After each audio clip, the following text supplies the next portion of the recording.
Hello everybody, welcome to my channel. Today I am talking about the Mighty Thor Epic Collection Volume 1, The God of Thunder. And wow, I didn't think I was going to enjoy this as much as I did, but holy moly, it is fantastic. This is a Volume 1 of the Thor Epic Collection line. And it collects Journey in the Mystery, issues 83 to 109, 1962 to 1964. And I forgot who he is, but that is Surtur, the fire demon. And of course, right here, the Cobra and Mr. Hyde always teaming up together. Yeah, they first appeared in Thor comics. So you open this up, here's the front page. There's an awesome image of Thor created by Stan Lee and Jack Kirby. And one thing that's about Thor that people don't remember, he was created just a few weeks after Spider-Man, just like in the same month, or at least the same cover date of August 1962. I think they'll have it in here, right? Yep, right there. Journey Mystery 83. So there's a lot here. It's almost 500 pages. And there's a whole bunch of first appearances, of course, of villains. It kind of reminds me of the Ant-Man Epic Collection Volume 1, if you've never read it before. So here, this is Thor's origin story, and at this time, he's just a guy who stumbles upon a magic walking cane, and when he taps it once on the ground, he becomes Thor, and he has all of Thor's powers, and is able to travel to Asgard and fly. And also during this time, he joins the Avengers. So there's two issues where the Avengers show up. Issue 85, the first appearance of Loki. I think there was another first. Oh no, yeah. Thor fights some villain, some guy called the Executioner. He fights communists in the first two stories. If I remember, it's kind of funny to think about. He fights his evil, mischievous, master of trickery brother Loki. And multiple times in the Epic Collection, a villain tries to pick up Thor's hammer and can't do it. The Tomorrow Man, he's from the future, and he goes back in time to take over the world. Another story of Loki. And one thing about this is, yes, Jane Foster, Thor's love interest, is in these stories, and she's always, admits to herself that she does love Dr. Don Blake and Thor, but mostly Don Blake. But Odin refuses to let Thor fall in love with a mortal. And that actually brings in the Enchantress later. Yeah, a lot of these villains are one-shot, forgotten Thor adversaries. Here we go. There's a guy called the Sandu, the master of the supernatural, gets his powers from Loki, and he just commits crimes with his powers. Yeah, actually, multiple times, Loki just messes with someone on Earth, gives them powers, and they fight Thor for him, so to say, and he gets away with it. Another appearance of Loki, he's chained up, but he gets the hammer. He kind of tricks Thor's hammer to break him out. This was an awesome story. Radioactive Man's first appearance. He is a guy who can control all the radioactivity inside of him, so he can turn himself into a bomb, he can melt things when he touches them, etc. And Thor just sends him off to the mountains from the country he came from, and then a giant explosion happens. I guess they think he died doing that, but I think he comes back in the Masters as the Masters of Evil. Loki and Thor, Odin, this robot that was sabotaged by this one guy who also created like a duplicator ray. So Thor fights a Thor with two hammers. That was actually kind of interesting. Merlin returns. Yeah, Merlin, the magician. The Lava Men came back. This is actually, was this the first? Yeah, I think this was the first Tales of Asgard. So they started doing this thing. Yep. In issue 97, where they had a 5-page mini-story at the end. It goes on for the rest of this epic collection of Tales of Asgard. And this shows you the origin story of Ymir, the Frost Giant, and Surtur, the Fire Demon. And yay, now, after about halfway through, what is this? 219. Oh, this is when things start picking up for me. The Cobra's first appearance. Yes. The first time I read about the Cobra was in Roger Stern's Spectacular Spider-Man run, but that was only one issue. And yeah, the Cobra is here, and he gets his powers from drinking a experimental serum, I guess. And he has the ability to slither everywhere super fast, and his costume actually has some cool powers, like shooting a cable line out of his chest and shooting poison out. We get Ymir here. And then after this, we get Mr. Hyde, Calvin Zabo, able to drink a serum and turn himself into the monstrous Mr. Hyde. And there's actually a 2-issue story with him. He actually throws Don Blake out a window.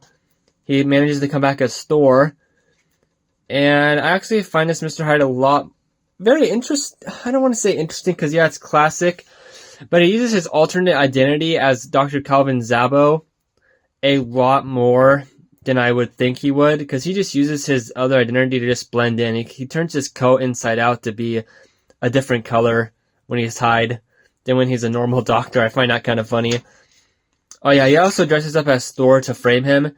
And that leads to Journeying the Mystery to 100th issue, Showdown with Mr. Hyde.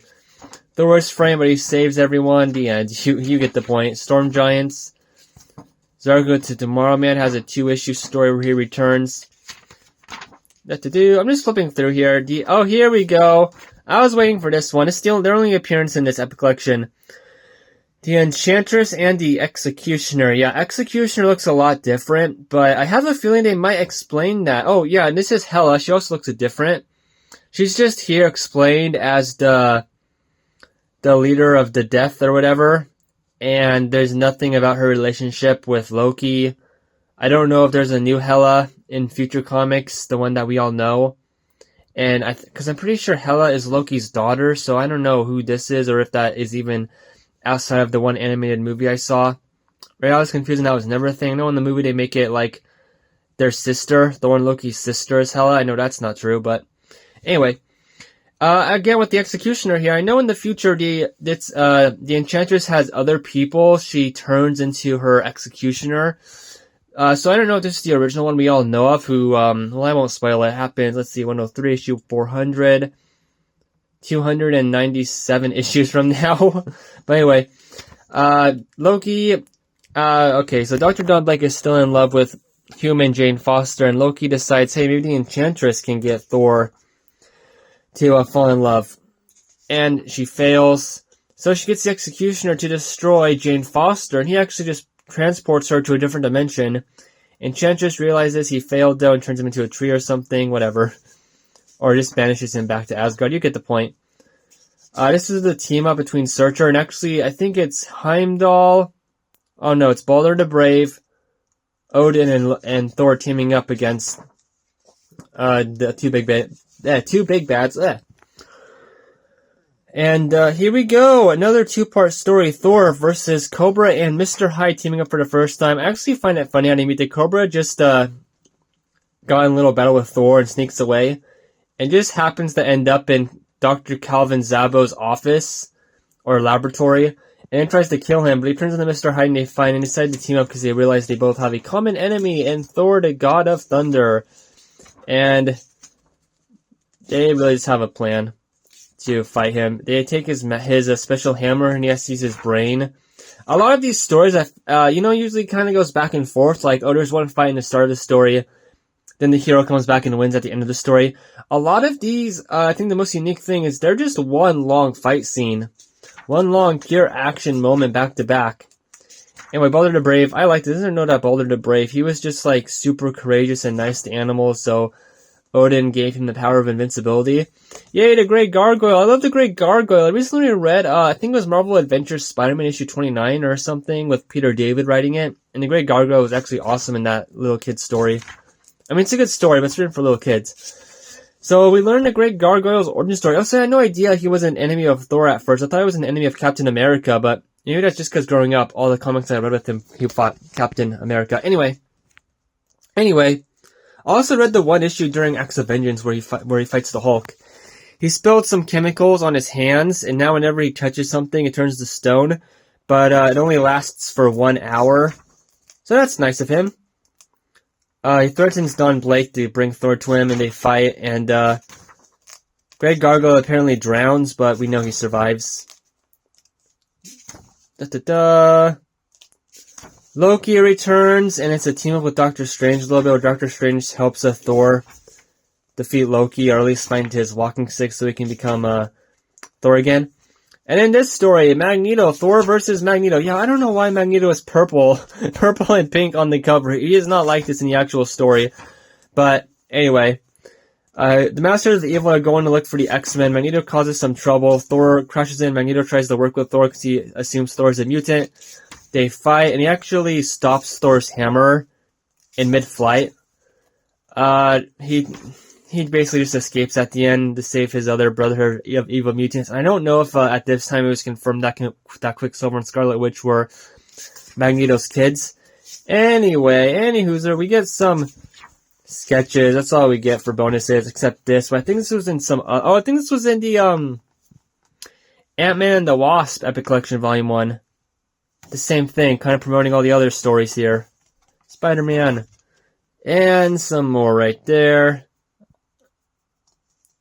Alright, I think this was a reprint as well, so that's why this isn't very good quality for me. So, would I recommend this? I definitely would. If you're interested in first appearances of classic Marvel villains, it's really good. I think I like this more than the Ant-Man Wasp Epic Collection Volume 1. I actually read this very fast. And I didn't think I would. Yeah, it's made pretty much all by Stan Lee and Jack Kirby. Maybe all of it is. I didn't check each time I read an issue, but I thought I would have some trouble reading Thor because sometimes he talks a little bit funny, being all Viking-like, Norse gods, etc. But this was not like that. It was very straightforward. And if there was one thing that I would say bothered me, yeah, it's not classic Thor like you think. He does have the Don Blake. He is just Dr. Don Blake who can transform into Thor. Thor is not his own original person 24/7. But this is the first time in my life I have actually read a bunch of issues of Thor back to back, and it was volume 1, so I guess that might be the best first place to start. I don't know for sure, but I did like it. Thank you for watching. Hope you enjoyed this little review of Thor Epic Volume 1.